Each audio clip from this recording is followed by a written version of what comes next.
Et bonjour les amis du plastique, bienvenue sur la chaîne Alcine French Plamo. Aujourd'hui donc pour la review du M Master Grade RX78 GP01 Zephyrantes. Voilà, bon. Donc là un kit qui visuellement évidemment n'est pas au meilleur de sa forme, hein, puisque je l'ai monté tel quel, sorti de boîte. Je n'ai pas fait de panel line, je n'ai pas mis les stickers, je ne l'ai pas verni, et je n'ai même pas mis certaines pièces transparentes, puisque sinon ça risque d'être un petit peu compliqué de les enlever pour ensuite passer à la peinture. Je pense qu'une fois qu'elles sont mises, on ne peut plus les enlever, donc je n'ai pas mis certaines pièces transparentes, ce qui n'est pas très grave, mais c'est sûr que là, du coup, visuellement, le kit, il est au pire de ce qui peut être. Voilà. Ça n'empêche pas qu'il a quand même de l'allure, il n'est pas sans défaut, mais il faut quand même se replacer dans le contexte de l'époque. C'est un kit qui est sorti en août 1997, donc c'est quand même un kit, un Gunpla qui a 23 ans. Est-ce que je pense, moi, je considère actuellement comme des défauts, principalement dus à l'évolution, hein, de la qualité des Gunpla au fur et à mesure des années. Je pense qu'à l'époque, ce n'était pas du tout considéré comme des défauts. Je suis sûr que les personnes qui l'ont monté à l'époque, en 97, voire début 2000, quand ils l'ont monté, ils se sont dit putain, mais il est trop bien ce kit, il est vraiment parfait, il n'y a pas de défaut ni quoi que ce soit. Évidemment, l'évolution des choses fait que les kits évoluent, s'améliorent, et effectivement, des choses qui ne paraissaient pas forcément être des défauts il y a 10-15 ans, aujourd'hui sont considérés comme tels. Voilà. Donc c'est un kit qui finalement a quand même bien vieilli dans l'ensemble, je trouve. Il a de l'allure, je trouve qu'il est assez, il correspond assez bien finalement à ce qu'on peut voir dans l'animé. Il y a pas mal de petits trucs sympas, donc on va regarder ça ensemble. Alors le GP01 Zephyrantes, il va être fourni avec plusieurs paires de mains, hein. On va avoir une paire de mains fermée, avec les poings fermés, une paire de mains ouverte, voilà, et puis on va avoir une paire de mains comment dire, articulées, qui permettent du coup de tenir son arme et son bouclier, et que je n'aime pas du tout. Je n'aime pas du tout parce que ça sert pas assez finalement. Les armes, c'est pas comme les poings où on a un creux, on glisse la poignée dedans et après c'est fixe, ça bouge plus. Là, clairement, si je le bouge, voilà, son arme ne tient pas, et on a beau essayer de resserrer les doigts plus, ça change pas grand chose. Donc c'est cool, hein, d'avoir des mains articulées, ça fait classe, hein, mais au final c'est absolument pas pratique du tout. Donc moi j'aime pas du tout. Je sais que sur les RG, les Royal Grade, lorsque j'ai des mains articulées, j'évite au maximum de les mettre parce que je n'aime pas. Voilà, je trouve que ça ne tient pas, ça tient pas bien l'arme. Le bouclier, j'en parle même pas, hein, puisque là, je l'ai fixé au poignet, tout simplement. Si j'essaie de lui faire tenir par la main, hop,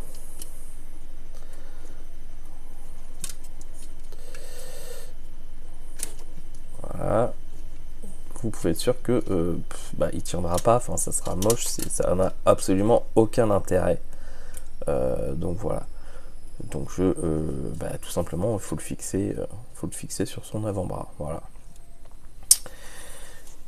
Donc les mains articulées, bon là je les ai mis du coup pour vous montrer. Moi, en ce qui me concerne, la version finale, je ne les mettrai pas. Je vais probablement, enfin si, de toute façon j'aurai pas le choix si je veux lui faire tenir l'arme, mais je pense que je vais carrément coller les doigts une fois que une fois qu'il aura été repeint. Je vais tout simplement coller le fusil sur les doigts.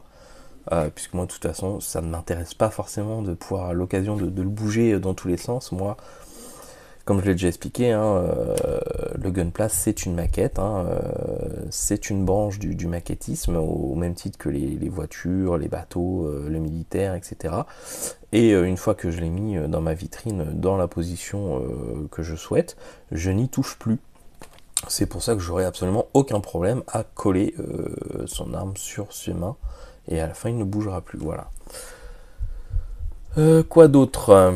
On va avoir également un second V-Fin fourni avec le kit. Pourquoi? Je ne sais pas.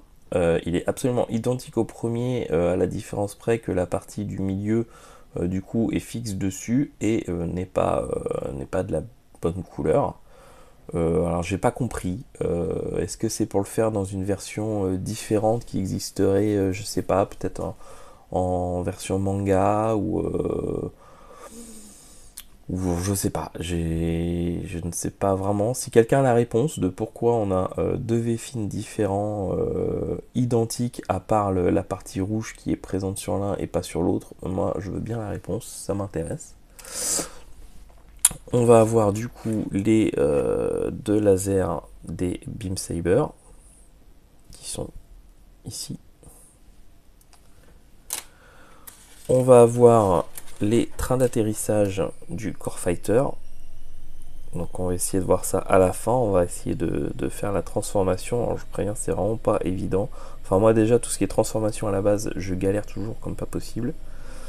Là j'avoue pour le monter, je me suis bien pris la tête sur je l'ai monté en tant que Core Fighter, hein, comme dans la notice indiquée, et ensuite du coup faut le remettre faut tout replier pour pouvoir le mettre dans le gunpla. Et j'ai bien galéré.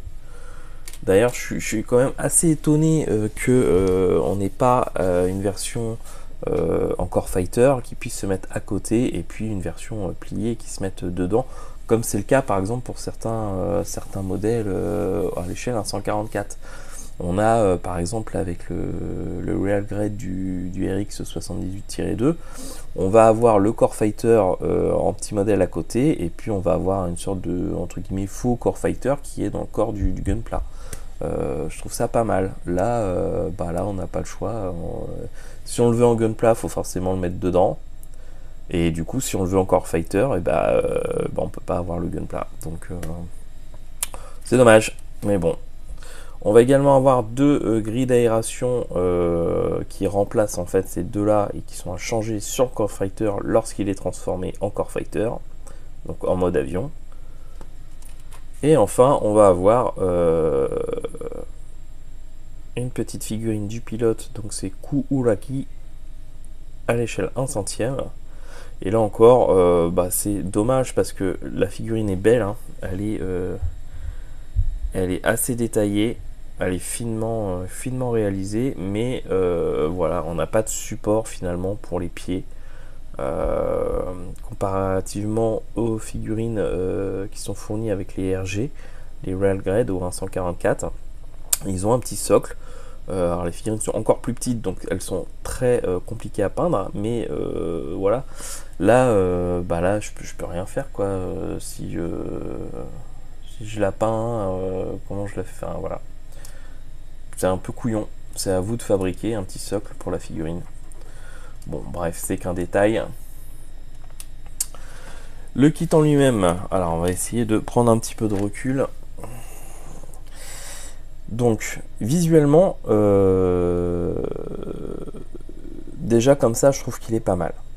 Alors certes, il a pas, voilà, les panel lines du coup sont pas faits, il n'y a pas les stickers, il n'a pas été repeint, il n'a pas été verni, quoi que ce soit. Là, il est vraiment brut, sorti de boîte. Rien que comme ça, je trouve que déjà ça va. Visuellement, ça a pas trop mal vieilli. Je trouve que c'est assez joli. Sur tout ce qui est finalement la partie face du gunpla, on n'a aucune jonction de pièces. On n'a pas comment dire, à part sur le bouclier ici, on n'a aucune ligne de jonction entre deux pièces. Donc ça c'est vraiment pas mal, hein. Je rappelle qu'il est sorti en 1997. Et en fait on va en avoir uniquement sur la tête, avec une ligne qui va être complètement, qui va couper comme ça au milieu. Et puis on va en avoir, hop, au niveau ici, de l'arrière de la jambe, et puis du protège-cheville ici. Voilà. C'est les seuls endroits qui vont demander un petit peu de travail pour faire disparaître du coup les lignes d'assemblage. Tout le reste de la maquette, ça a été bien pensé puisque on n'en a pas d'autres ailleurs, donc ça c'est vraiment cool. C'est vraiment un gain de temps au niveau de la préparation du kit. Ensuite, au niveau des articulations, etc. Alors, on va avoir le bouclier qui peut être dans cette position et puis se déplier en mode combat, où il devient encore plus grand. Donc, il est quand même assez imposant hein, comme bouclier. Donc, on l'a vu, il est censé pouvoir se mettre, être tenu par la poignée articulée, mais on est loin d'avoir un résultat satisfaisant, clairement. On va remettre ça de côté. Hop. Son arme, bah, c'est la même chose, hein. Rien d'extraordinaire. Ici, on va avoir une articulation au niveau de cette partie-là. Et puis au niveau du viseur, qu'on peut faire passer de droite à gauche selon notre envie. Voilà, selon si on le fait tenir dans la main droite ou la main gauche. Au niveau de la tête, alors, faire très attention à la petite antenne ici qui est assez flexible mais qui est vraiment très fragile, hein. Faut vraiment y aller doucement, sinon vous êtes sûr qu'elle va péter. Donc au niveau de la tête, l'articulation elle est vraiment intéressante. On peut aller d'avant en arrière, de gauche à droite, et puis on peut la faire tourner à 360. Donc une bonne articulation. Le torse, ça va être quasi inexistant, hein. Alors, on va pouvoir faire pivoter légèrement, mais on va vite être bloqué par les butées de chaque côté, et puis surtout par le backpack derrière qui lui va bien vous bloquer et vous empêcher de tourner. Le Core Fighter fait aussi que ça limite énormément les articulations. Donc finalement on se retrouve avec un bloc qui est très peu maniable au niveau de l'orientation. Au niveau des bras, alors on va pouvoir tourner le bras à 360. L'épaule, elle va pouvoir bouger légèrement comme ceci. En fait, l'épaule, elle est vraiment rentrée dans la tige du bras. On va pouvoir, pas plus que ça, oui, pour l'étendre. Voilà, si je monte plus haut que ça pète. Alors, vous voyez, en fait, on a une tige dans laquelle on glisse l'épaule et puis le bras qui vient se mettre au bout. Ce qui fait que c'est un peu bizarre parce que en dessous, voilà, vous avez vraiment toute une tige qui sort en plus.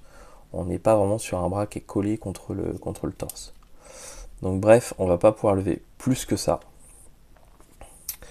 Ici, on va pouvoir le faire tourner à 360, mais c'est vraiment tout le bloc du bras qui tourne. Vous n'avez pas de séparation entre le haut du bras et le bas du bras.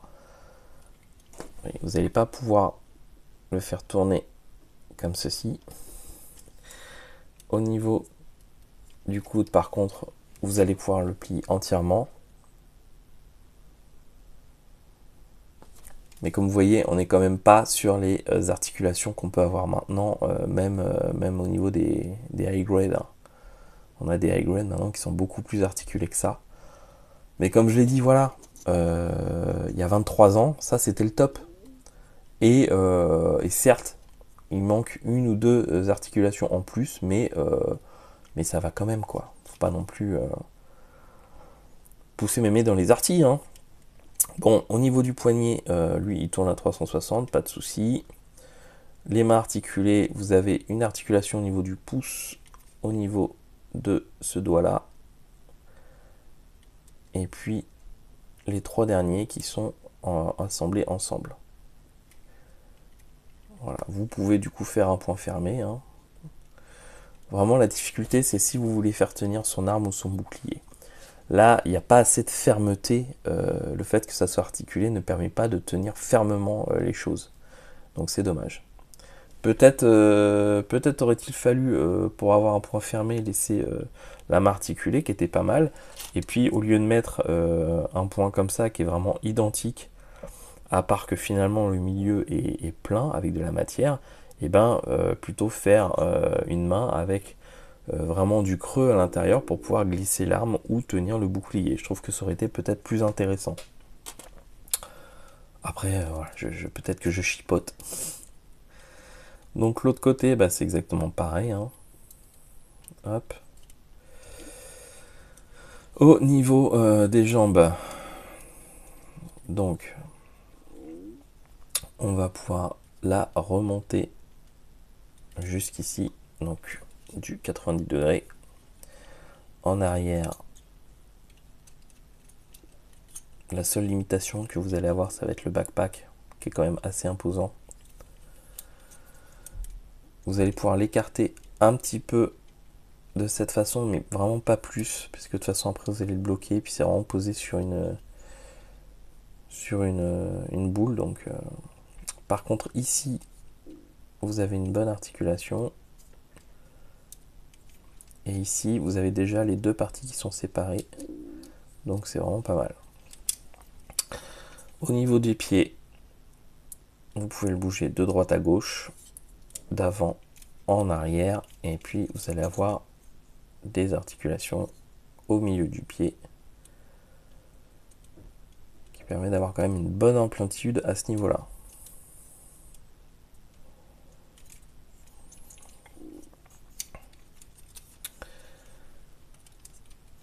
Est-ce qu'il tient à genoux? On va faire le test.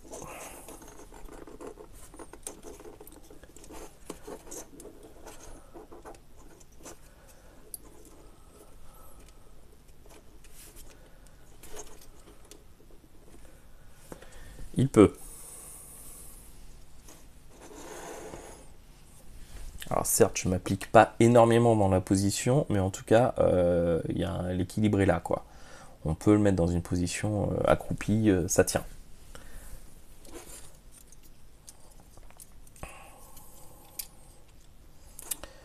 Alors, qu'est-ce qu'il nous reste à voir? Eh bien, il nous reste à voir toute la partie finalement du Core Fighter. Alors, vous pouvez évidemment, comme sur tous les Master Grade, ouvrir le petit cockpit. Hop, qui s'ouvre comme ceci.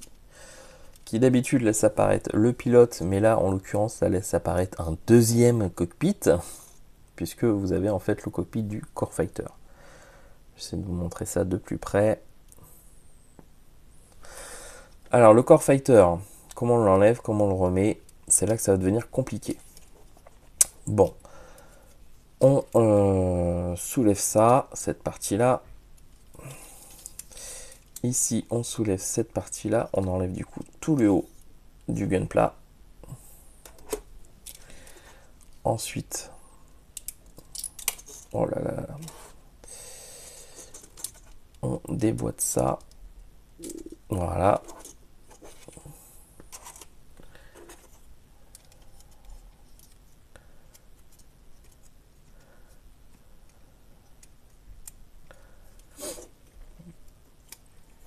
Et là, du coup, vous avez un petit nain GP01. Alors, on met ça de côté. Voilà. Donc ici, on enlève... il y en a un qui est déjà parti tout seul, mais on enlève le deuxième. À la place, on met les autres.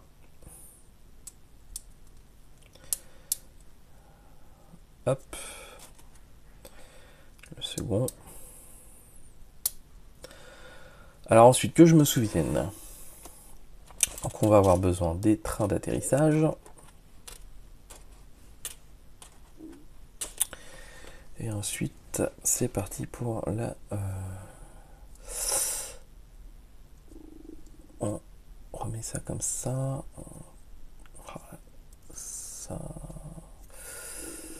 Alors faut que vraiment je me souvienne parce que j'ai vraiment galéré. En plus ça me tient pas. Voilà. Hop, donc ça passe comme ça.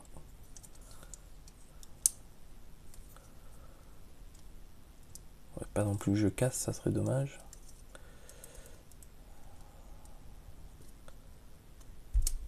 Hop, comme ceci. Là, le nez comme cela. Ça commence à m'énerver, ce truc, ils sont tout le temps en train de se barrer et ils ne tiennent pas du tout. Je pense que c'est pareil. Hop. Ça se replie. Oh la galère. J'ai horreur des transformations.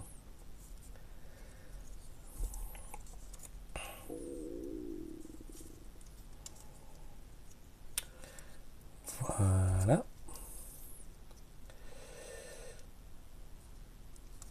Ensuite ça comme ceci.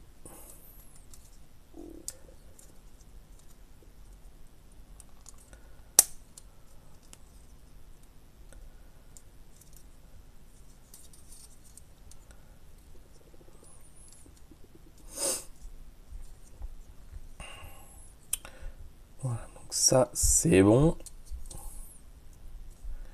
Ça aussi. On sort les ailerons.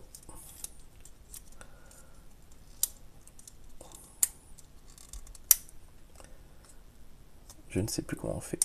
Ah si, comme ça. Quoique, non. Oh là là.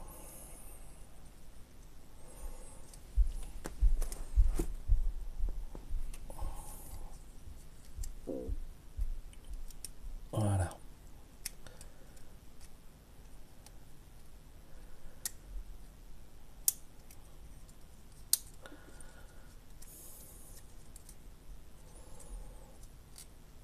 Franchement, celui qui s'est dit ah, si on faisait des transformations dans les Gundam, ouais, on va faire des Core Fighters qui se transforment et tout. Putain, le mec, mais je le déteste en fait. Voilà. C'est bon. On met les trains d'atterrissage.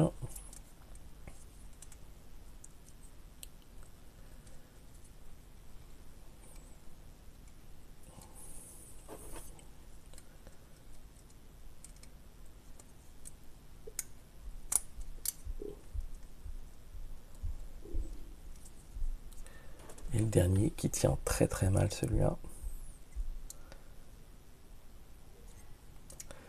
Et voilà le Core Fighter.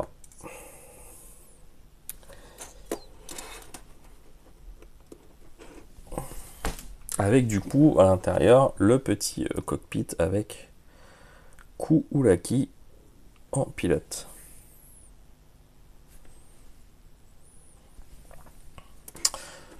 Voilà, bah écoutez, on en a terminé du coup avec la partie review en mode no paint. Et là c'est vraiment no paint de chez no paint. Là du coup bah voilà, mini GP01, hop. Moi je vais m'attaquer du coup à la peinture et puis je vous montrerai après le résultat final avec du coup une vraie peinture, les stickers, le vernis et puis voilà, version finale. Et puis je vous dirai finalement à la fin qu'est-ce que j'ai pensé de ce kit. Voilà, bon, je vous dis à tout de suite.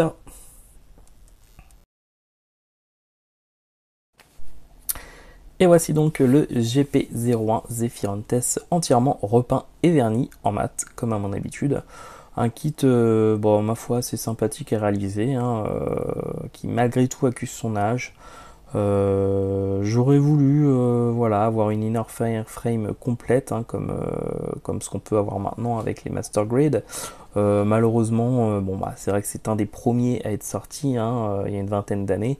On va avoir une inner frame complète au niveau des jambes, mais ça s'arrête là. Le reste du corps, il n'y a pas d'inner frame à proprement parler. C'est un peu dommage, mais bon, au moins maintenant c'est standardisé, on en trouve sur tous les kits et je trouve ça assez sympa. Toujours très, très cool, je trouve, de faire une belle inner frame, même si après on la voit pas forcément. Mais on peut, par exemple, voilà, décider d'avoir la moitié du gunpla avec son armure et puis l'autre moitié où on ne voit que l'inner frame. Ça peut être sympa. J'ai vu quelques montages comme ça sur le net. Ça donne assez bien.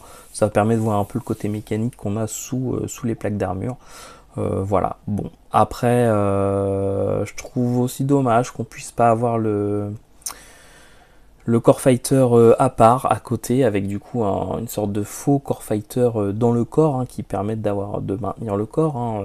Je sais que par exemple le RG RX78-2, on a le Core Fighter qu'on peut mettre à côté, et puis on a une sorte de faux Core Fighter qui se met dans le corps, qui permet du coup d'avoir les deux. Je trouve ça assez sympathique. Là, bon, on peut pas.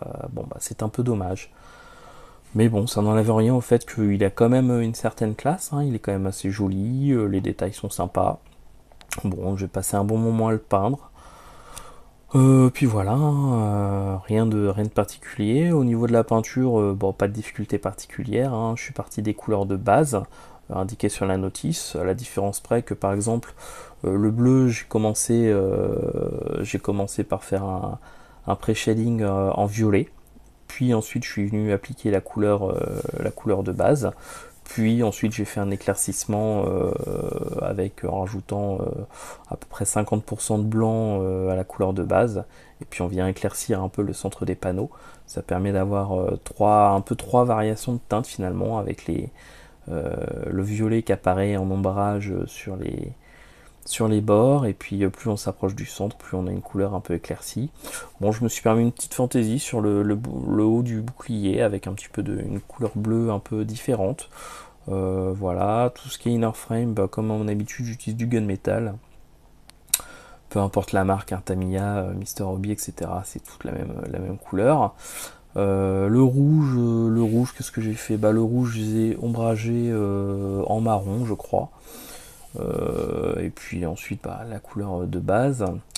Pour tout ce qui est blanc, bon, c'est très simple, hein, vous sous-couchez en gris. Alors il vous faut un gris quand même assez appuyé, hein. Ne prenez pas le gris, par exemple le gris Tamiya ressemble beaucoup à du blanc.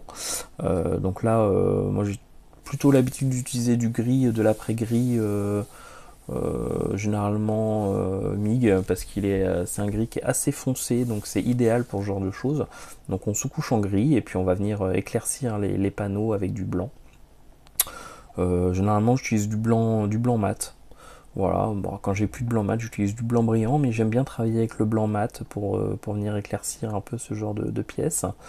Et puis voilà, à part ça, rien de particulier. Ensuite, on applique un vernis brillant, on vient faire ses panel lines, on applique les stickers. Alors les stickers, on va avoir des stickers de base, hein, dont on voit bien la marque qui ressort due à l'épaisseur des stickers. Et puis on va avoir des transferts des calques que moi personnellement je ne raffole pas.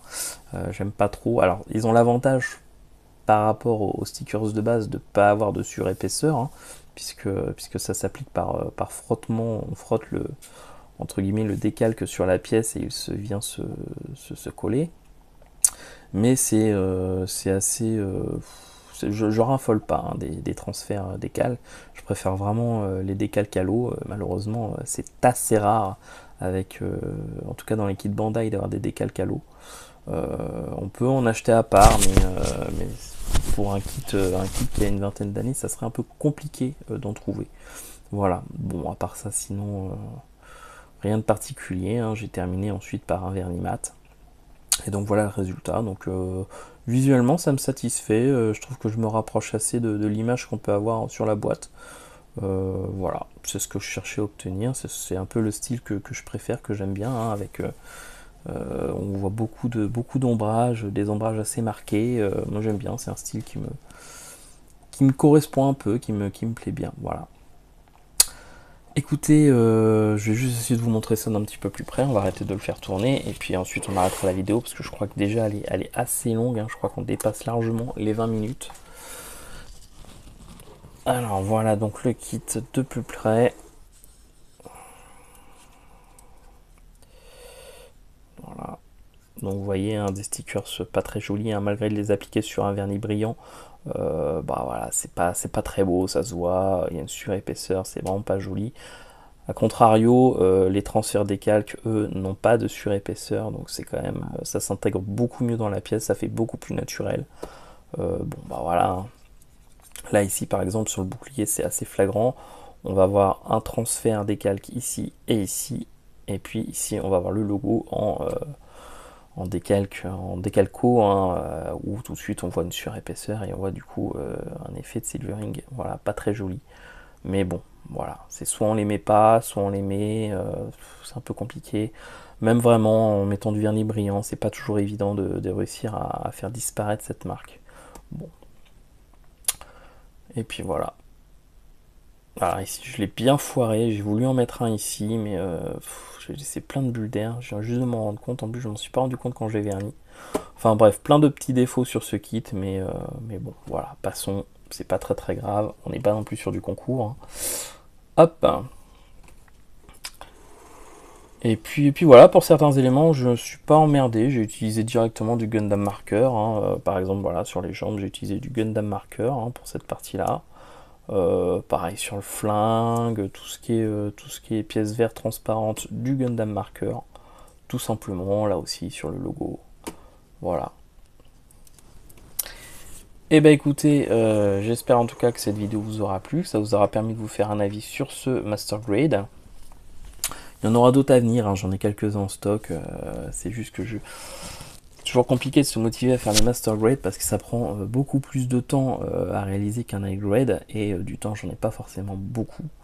Donc c'est quand même, je crois que sur la chaîne c'est le premier que je réalise. Bon, bah, on va voir, sachant que j'ai quand même pas mal de vidéos d'avance, je vais peut-être du coup prendre le temps de faire un petit peu plus de Master Grade. Voilà. Et en tout cas, je vous remercie d'avoir regardé cette vidéo. Pour ceux qui ont eu le courage de la regarder en entier, je vous dis à très bientôt. Si vous êtes en vacances, bah écoutez, passez de très bonnes vacances. Je ne sais pas trop à quel moment sera diffusée cette vidéo, mais je pense que ça sera dans le courant du mois d'août, peut-être fin août, juste avant la rentrée de septembre. Donc si c'est le cas, je vous souhaite bon courage à tous pour la rentrée et je vous dis à très bientôt. Ciao tout le monde et prenez bien soin de vous.